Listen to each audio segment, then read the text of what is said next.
Well, what do we have today? Oh, yes. We are playing with prosperity this month. We've been looking at Charles Fillmore's book, Prosperity, as a matter of fact. That's the title of it. And I thought it would be fun this morning to start with what he has in his own words, that he rewrote the 23rd Psalm.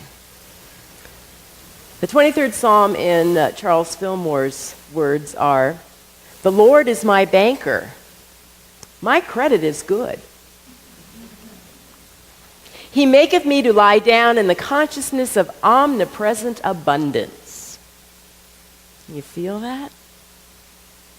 "He restoreth my faith in his riches. He guideth me in the paths of prosperity for his name's sake. Yea, though I walk through the very shadow of death, I shall fear no evil. Thou art with me. Thy silver and thy gold, they secure me. Thou prepares a way for me in the presence of the collectors. Thou fillest my wallet with plenty. My measure runneth over. Surely goodness and plenty will follow me all the days of my life, and I shall do business in the name of the Lord forever." That's a pretty clever way to take that 23rd Psalm and turn it into a prosperity declaration. And as I was looking at the very ending of it, doing business with the name of the Lord forever, I know that many people have said that their prosperity, their success in business really began by them taking on a silent partner, taking on and inviting God to lead them, to let the person who is doing the work in this worldly place be the junior partner to the one. Now, how do we do that, though? How do we really do that? I think it takes intention. It takes an invitation. It takes going into the silence and asking. Because God does not, even though sometimes we talk about in a kind of a joking way, sometimes we get the 2x4 over the head in the message. But primarily God speaks to us in that still small voice, and that we are to take our time and honor that silence, to go within and ask. I think it also takes acceptance of the fact that this God presence, this wholeness, this infinite being, this substance that is all, is what we are. That we are not separate from it. It is literally through our bones, in our breath, in our essence, that we are this abundance that Charles speaks of, that we are in this beautiful kingdom. I love that the song. Look around. It's right here. We need to accept it. We need to say it's good. It is good. Remember, I told you last week, we talked about Genesis. God made everything, and how was it? Very good. And that's what we are. Very good. Charles Fillmore wrote, "The consciousness of an omnipotent hand guiding all your affairs will establish you in confidence and security, which will extend to the body, welfare, and surroundings. There will be a lessening or entire absence of prejudice and fault-finding in you. You will be more forgiving and more generous, and you will not judge harshly." We are in the process of this prosperity class that we're doing. I think we're in our fourth week now coming up. One of the associated books that Reverend Michelle Whittington is suggesting we read is called A Complaint-Free World by Will Bowen. How many of you have read that one or are familiar with it? Well, I thought that it so goes into what Charles Fillmore talks about, the fact that you will do away with prejudice and fault-finding. And the whole thing about the complaint-free world is the fact that it allows you to let go of the criticism, of the negative judgment. I pulled out my copy, as a matter of fact, and in it, Bill writes, the definition of a complaint: if you want the person or situation changed, if you want it other than how it is, it's a complaint and not just a statement of fact.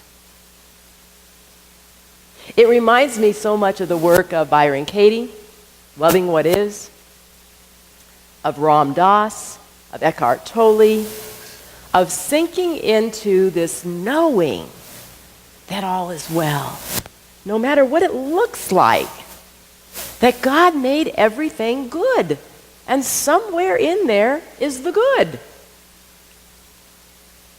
So Bowen went on to say, a person who is insecure, who doubts their value and questions their importance, will brag and complain. They will tell of their accomplishments, hoping to see approval from others. They will also complain about their challenges to get sympathy. The truth is that they complain because they don't feel they deserve what they want. Now, all of us know that all of us complain. And mainly and mostly it comes from within. I want us to know that last thing that he says, they complain because they don't feel they deserve what they want. We talked about desire last week. What was desire? Day of sire father, of the Father. If you are desiring it, if it's not hurting anyone else, if the desire is coming from your heart, you are worthy of it. Paramahansa Yogananda wrote, in exercising your natural resourcefulness, you must be sure to cultivate the right desires. To foster wrong ambition is just as bad as to remain lethargic in passive content. But will and action are the first steps. Are not the first steps, excuse me. Pray to God first, for He is your greatest resource. When the superconscious mind contacts God, it is sure of success because it is attuned to His unlimited power. Through prayer and meditation, you will know that you are His divine child, and His child that you can attract at will. As His child, you can attract at will what you need at any time and anywhere. But we have to believe that. Thaddeus Golas, anybody ever read Thaddeus? The Lazy Man's Guide to Enlightenment? It's a tiny little book. He says, loving yourself is not a matter of building up your ego. Egotism is proving you are worthwhile after you have sunk into hating yourself. Grab a hold of that one. Loving yourself will dissolve your ego. You will feel no need to prove you are superior. When we sink ourselves into this one awareness, this wholeness, this unity, this allness, there's no need to try to compare, to try to be better than, to make somebody less than. All of those games of the ego just seem to go away. And they go back literally, into the nothingness from which they came. You realize that I talk a lot about the 4 levels of spiritual maturity. The first level that most of us find ourselves in, and again, these levels are constantly flowing up and down. They're not linear. We don't get to the 2nd level and check it off in the 3rd level and check it off in the 4th level. As God, I'm here, totally done. Right? Of course not, because we're still on this earth plane. But But that first level of spiritual immaturity, really, that's where you're at, is spiritual immaturity, is that victim stage. That victim stage that says everything is coming to me from the outside and they did it to me.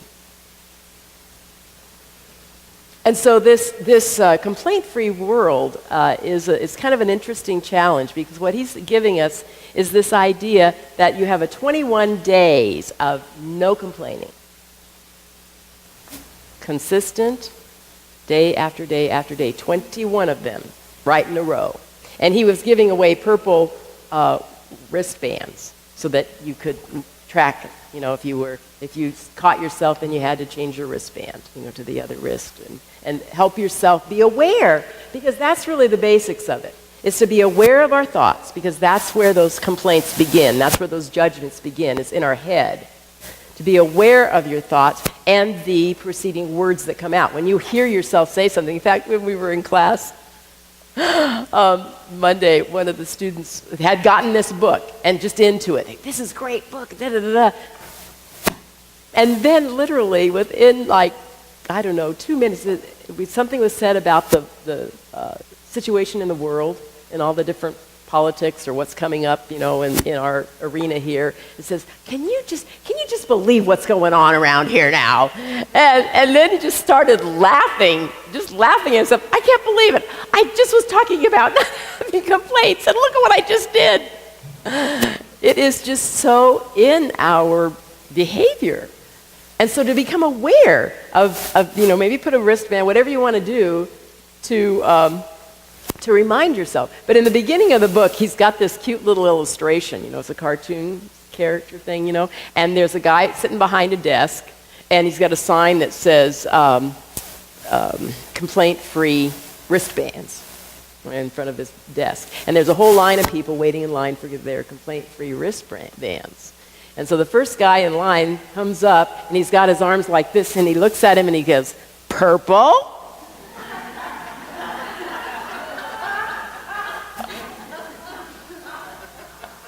The wristbands are purple. And then he had a quote from Maya Angelou. If you don't like something, change it.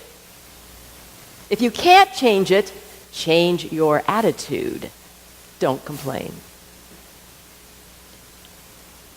Very well said. If you don't like something, change it. If you can't change it, change your attitude, but you don't complain about it. So all of this, the bottom line, all of this is to become aware of what our thoughts are, what our thinking is, and then literally just take the time, just take the little hesitant to step back and without judgment, just observe. Literally just observe. Oh, that was interesting. That was an interesting thought I just had. You don't have to, play the shaming game at all. In his book, he talks about, I'm talking about Bowen, he talks about how his first wife left him because of his insecurities. And at first he thought, what is she talking about? Of course, he was lambasting and he was critical and complaining and all this stuff. And what he was doing was lashing out because he was insecure. And so he recognized that, okay, I do have some insecurities. And the opposite of being insecure is secure, correct? So he said, secure is being comfortable with something, accepting something that is, right? So you're secure, you're comfortable with it. He then realized in order to change, he would need to be secure with his insecurity.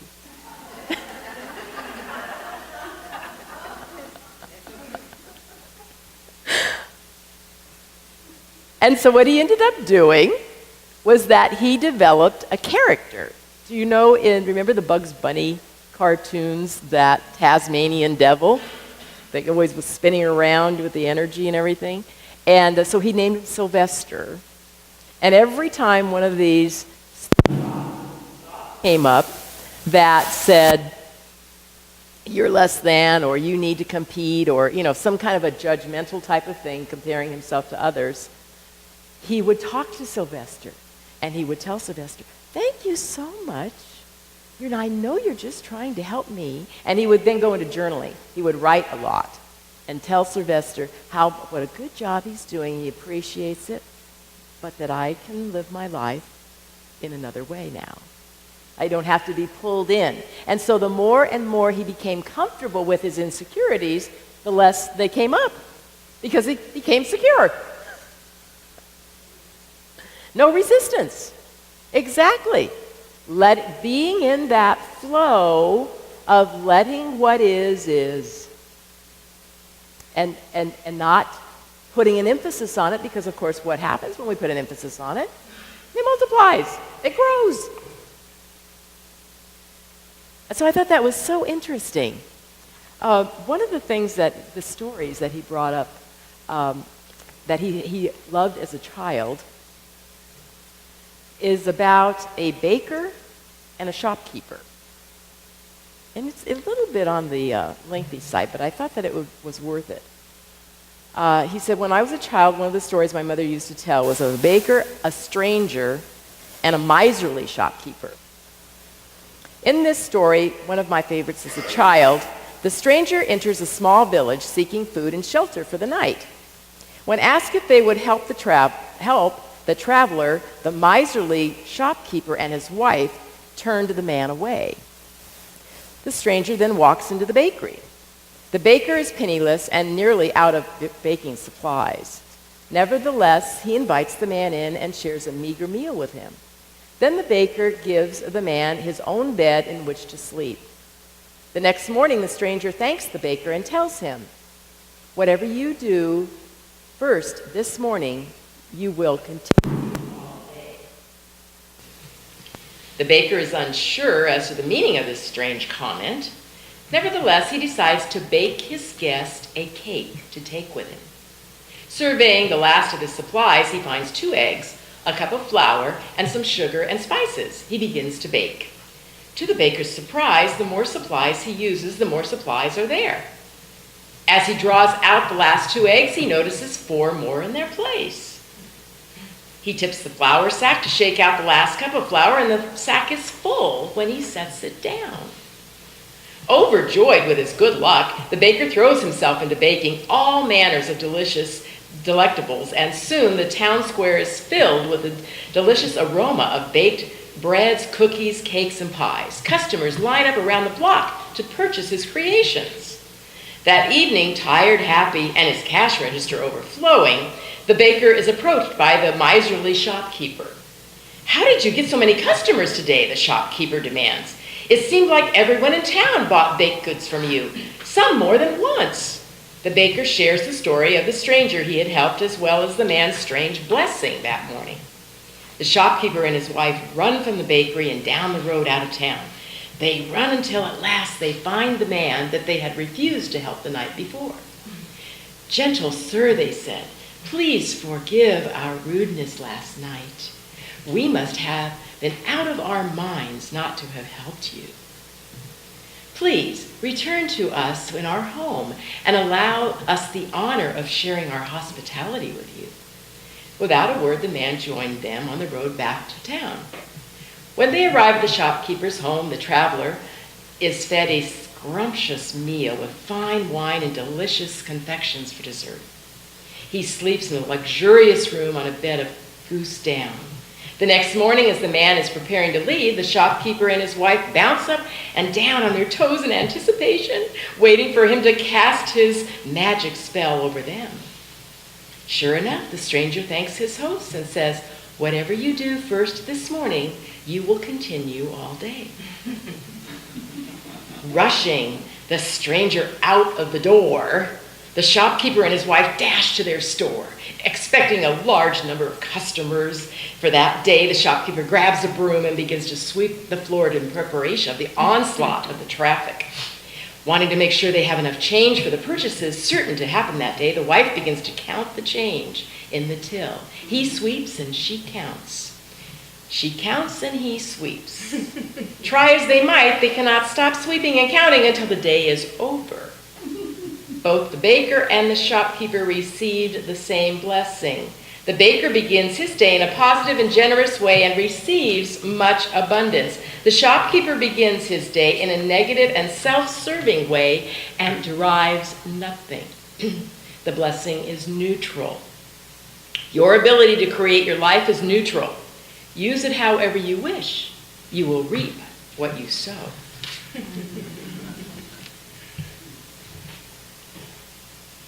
Interesting that what we have within us is what's going to show up on the outside. The most important thing that we can do for our lives and for ourselves and for the world is to know our worth, to be secure in who and what we are, to love ourselves just the way we are, with all of our faults, with all of our less thans, with all of our wantings to improve. Because as we can love ourselves just as we are, we're going to take that love and see it on the outside. In the book he says, criticizing and beating ourselves up is not the route to positive change. You can't criticize yourself to positive change. We need to be kind to ourselves. We need to be gentle with ourselves. We need to be patient with ourselves. That's how we will reflect it out into the world.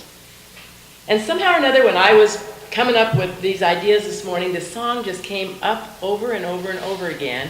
And I thought that it would be appropriate, if you wouldn't mind, opening up your program. There is a song in there, the words are in there, called I Love Myself the Way I Am. And I thought that it would be appropriate for us to sing this together this morning. Gave Leslie a heads up when she walked in. Change your program. Is it purple?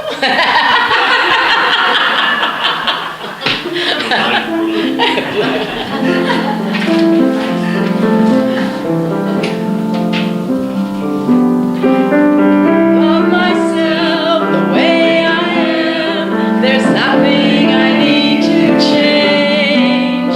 There'll always be the perfect me. There's nothing to rearrange.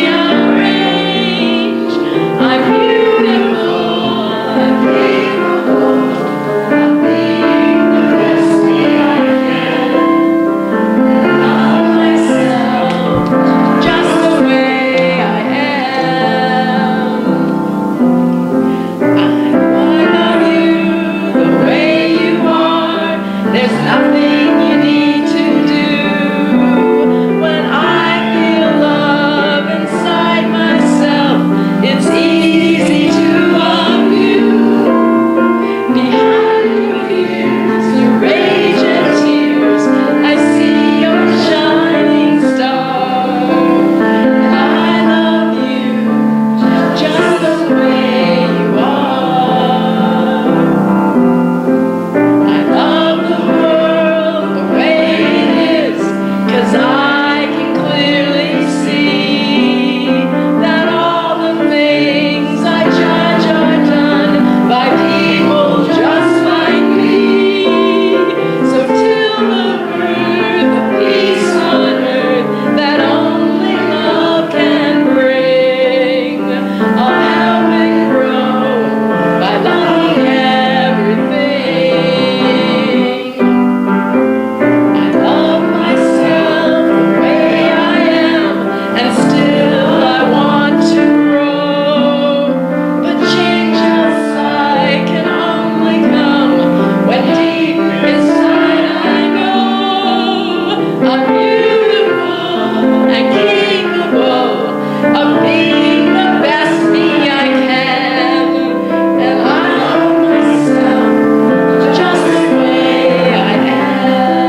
all you lovely, lovely people.